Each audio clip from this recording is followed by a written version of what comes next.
Didn't think it could get any worse. Then I had to go and turn on the TV.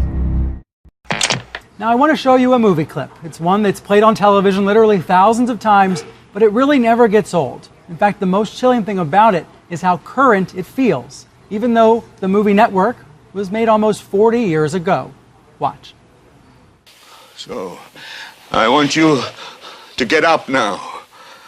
I want all of you to get up out of your chairs. I want you to get up right now and go to the window, open it, and stick your head out and yell, "I'm as mad as hell, and I'm not going to take this anymore!" That's the actor Peter Finch, and his iconic tirade as outraged news anchor Howard Beale in the 1976 film, written by the great Paddy Chayefsky, still resonates today. I think that's what the most remarkable thing about this movie is, how much that character reminds you of people on television now. But outrage is a big part of the business of television now. How did Chayefsky know? How did he know what the future of TV news looked like decades before it even happened? How did Paddy Chayefsky know? How did he foresee all of television news the way he did? Right. It comes from a couple of things in his career. I mean, certainly he got his start as a TV writer in what we consider the golden age. So in the 1950s, he's writing teleplays. And in the mid-70s, he's actually using his entertainment clout to get access to go behind the scenes at the news, at the news divisions of all the major networks. So NBC, ABC, CBS. Exactly. They're letting him just kind of walk around and observe and see how they do business. It turns it into something that's deeply satirical and really does kind of, it's the story that we know of a crazy anchorman at a fourth-place network that just wants to do anything it can to get people's attention.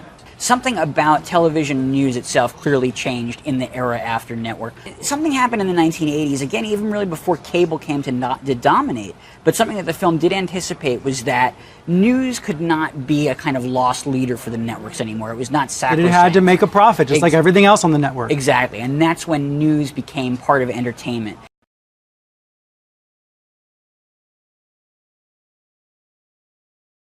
And that's exactly what happens in the film. You have the William Holden character, who's the old school newsman. Faye Dunaway is the sort of new school entertainment executive, and she wins in the end. We see time and time again in surveys and in anecdotes that we can get all over that people want more straight news, serious news, the kind that gets harder and harder to find.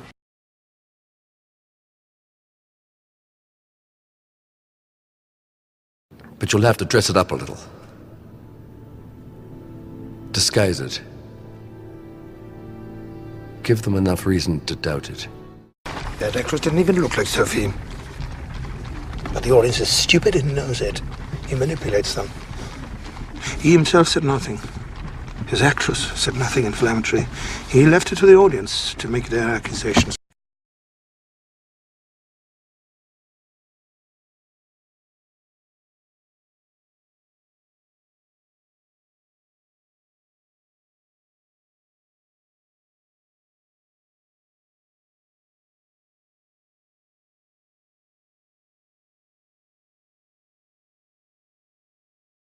Did you stop and think that maybe infants need darkness?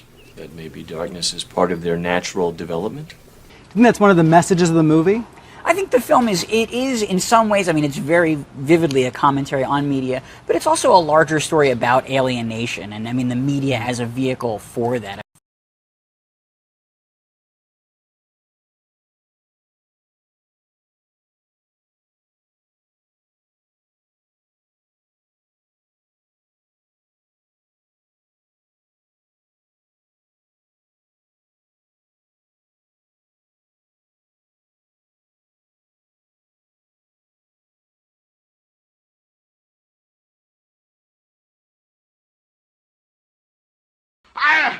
I'm a newspaper man, not a politician. No, politicians are my meat. I build them up, I tear them down, but I wouldn't be one. I couldn't be one. It'd destroy me. Give me a... Bar's closed. Huh? Good people of Shinbone. I'm your conscience. I'm the still small voice that thunders in the night. I'm your watchdog that howls against the wolves. I'm your father confessor. What else am I? Down drunk?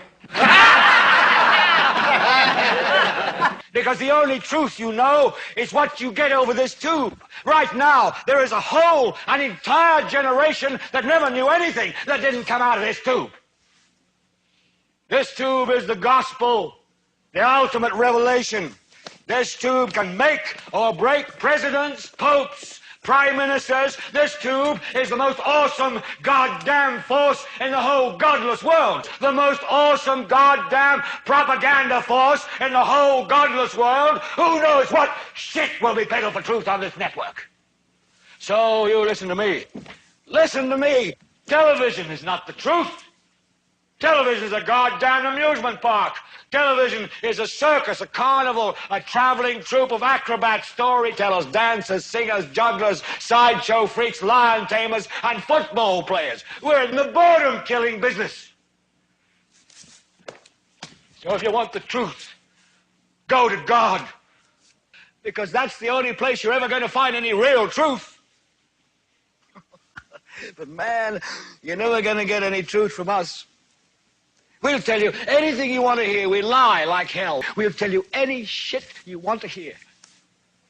We deal in illusions, man. None of it is true. But you people sit there day after day, night after night, all ages, colors, creeds. We're all you know. You're beginning to believe the illusions we're spinning here. You're beginning to think that the tube is reality and that your own lives are unreal. You do whatever the tube tells you. You dress like the tube. You eat like the tube. You raise your children like the tube. You even think like the tube. This is mass madness, you maniacs. In God's name, you people are the real thing. We are the illusion.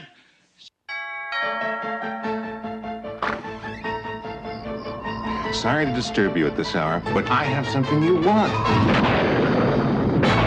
A new TV? It broadcast programs no one had ever seen.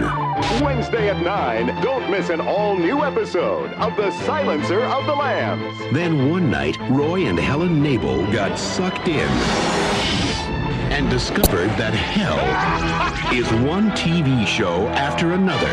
Let's welcome our new contestants, Roy and Helen Nabel!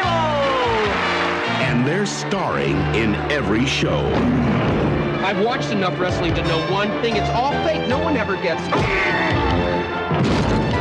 Not fake. Not fake. So the object, Mr. Pierce, is to kill them before they reach the end.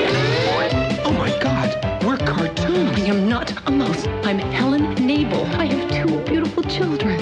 Mom? Our parents are trapped in television. Now, they can't go home. They can only switch channels. Where did he go? Hey, lady, watch out! And every series is a nightmare. That's entertainment. Because Satan is the sponsor. Okay, everybody, head spins. Very good, very nice. Well, time to rock and roll. Stay tuned. Where have you been?